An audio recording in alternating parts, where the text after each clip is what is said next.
Қайырлы күн, құрметті тыңдармандар. Алдарыңызға Сабира Нұрпейісқызының «Некеге дейін» кітабын ұсынамыз. Неге қарым-қатынас басталғаннан кейін арада өзгерістер болады. Үлкен қателік анасы, мамочка болу. Біз киімдерін үтіктейміз. Қарны ашып қалмаса екен деп тамағын жасап береміз, киімін жуып береміз, жұмысқа кешігіп қалмасыншы деп таңертең бетінен сүйіп ерте оятамыз. Бұл қамқорлық, Қамқорлық дұрыс нәрсе. Қамқорлық қарым-қатынасты жақсартады. Ер адамның махаббатын оятады.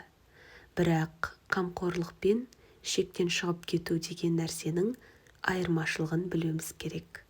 Көбіміз оның анасы болып кетеміз. Мысалы, күйеуіңіз үнемі бір нәрсені ұмытып кетеді. Туған күндерді, несие төлеуді, белгілі уақытты, кілтті. Сосын біз не істейміз? Оның есіне саламыз.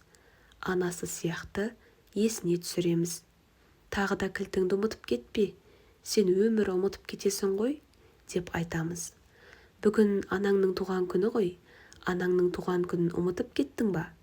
Немесе, менің туған күнім ғой, неге ұмытып кете бересің?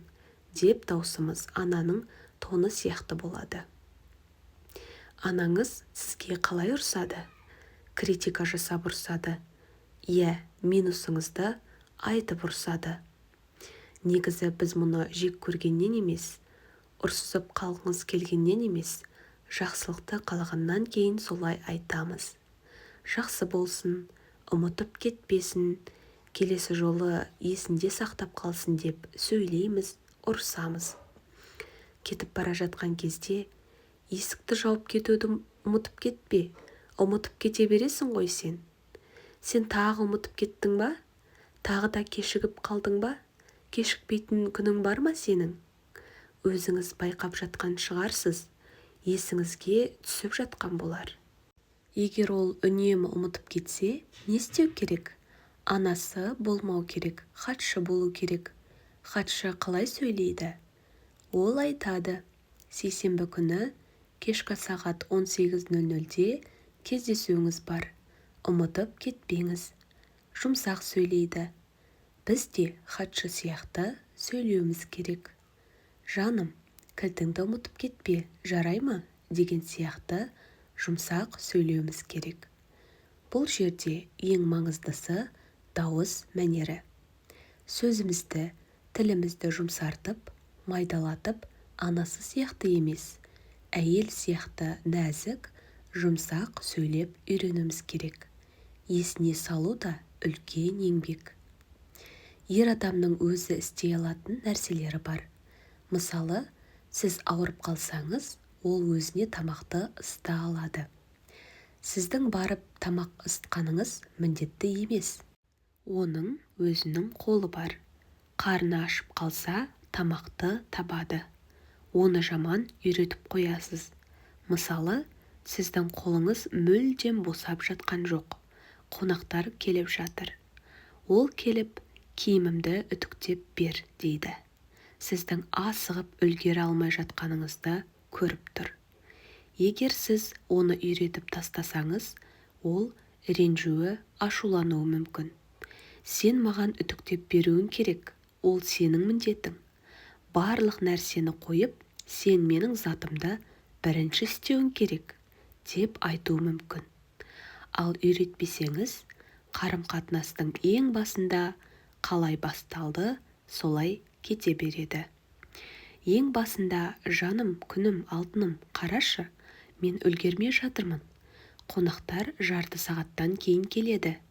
Мен барлығын істеп үлгеруім керек. Өтінемін, өзің үтіктей салшы. Келесі жолы мен саған үтіктеп беремін, деп келісіп аласыз. Келесі жолы қолыңыз бос болмаған кезде, ол бәрібір қазір өзің істей салшы деп айтады дейді де, өзі істей салады. Тамақты ысыта салады, киімді үтіктей салады, кір киімдерді машинаға сала салады.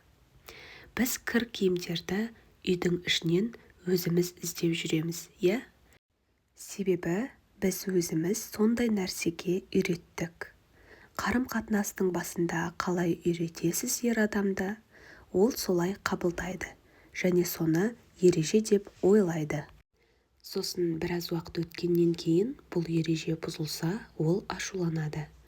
20 жыл болды ғой осыны істеп келе жатқаныңа. Не көрінді аяқ астынан? Ауа райы сияқты өзгеріп кеттің құбылмалы болып. Не болды саған? дейді.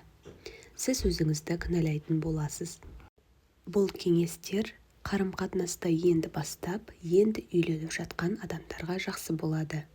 Ал көп жылдар бойы немесе 5 жылдан көп тұрмыс құрған қыздарға бұл әрине қиын болады. Кеш емес, үйретуге болады. Бірақ ешқашан күйеуіңіз бір нәрсені ұмытып кеткенде даусыңыз дөрекі болмасын. Жұмсақ, майда, нәзік сөйлеңіз. Кемшіліктерін айта бермеңіз. Ер адамға қай кезде сөйлеу керек екенін білу керек. Тәсілдерін білу керек. Күйеуіңіздің мінезін білесіз ғой. Қай кезде сөйлеу керек, қай кезде сөйлемеу керек, қай кезде үндемей қалу керек, қай кезде айту керек деген сияқты. Сіздерге айтар кеңестерім осы. Құрметті тыңдармандар, арнамызға жазылуды ұмытпаңыздар.